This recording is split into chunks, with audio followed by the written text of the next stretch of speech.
కవితక్క కొట్లాటలే గమ్మత్తుంటాయి అబ్బా. 5 ఏళ్ళు పార్లమెంట్లో ఎంపీ ఉండి ఎన్నడు మహిళా బిల్లు గురించి మాట్లాడలే. 5 ఏళ్ళు బీఆర్ఎస్ సర్కార్లో మహిళా మంత్రులు లేకుంటే అస్సలు సపోర్ట్ చేయలే.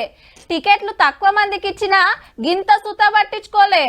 అటెనక చెల్ ఆడోళ్ళని రాజకీయంలోకి రానియరా, పదవులు ఎందుకు ఇయ్యరని ఢిల్లీ లెవెల్లో పోరాటం చేసింది. ఇప్పుడు గిది ఇక పూలే రాజకీయం షురు అయింది. 150 ఏళ్ల కిందటనే బీసీల కోసం గరీబుల కోసం కొట్లాడిన జ్యోతిరావు పూలే విగ్రహం అసెంబ్లీ ఆకిట్లో పెట్టాలనేది ఎమ్మెల్సీ కవితక్క డిమాండ్.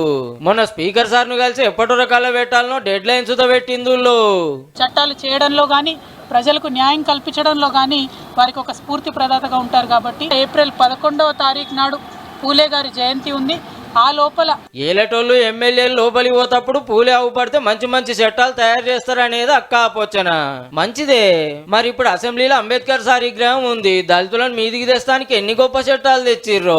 మామూలను మంచిగానే అడుగుతున్నారు. మీ గవర్నమెంట్ 10 ఏళ్ళు ఉన్నది కదా, అప్పుడు ఎందుకు పూలే విగ్రహం పెట్టలే, ఇప్పుడు యాదికి వచ్చిండా అని మంత్రి పొన్నం ప్రభాకర్ సార్ ట్విట్టర్ లో రాసిండు గట్టిగానే. అటు మా ప్రమాణ స్వీకారం జరుగుతుంటే ఇటు ప్రగతి భవన్ ముంగట కంచెలు వీకేసి బంగ్లాకు జ్యోతిరావు పూలే పేరు పెట్టినాం, మీరా మాకు చెప్పేదానికి వచ్చిండు. ఎందుకో ఏమో గాని కేసీఆర్ సార్ అయితే పూలే జయంతికో వర్ధంతికో ఏ విగ్రహం కాడికి రాలే, ఏ మీటింగ్ కాడికి రాలే. 9.5 ఏళ్లు సీఎం సీట్లున్నా. అయితే కాంగ్రెస్ ఎమ్మెల్యే ఆది శ్రీనివాస్ సార్ ఏమంటున్నాడంటే, తనకు ఈడీ నోటీస్ ఇస్తే మహిళా బిల్లు కోసం ఢిల్లీలో ధర్నాలు దీక్షలు చేసేటువంటి కార్యక్రమం మళ్ళీ ఇప్పుడు ఈడీ పిలుస్తున్నట్టుంది.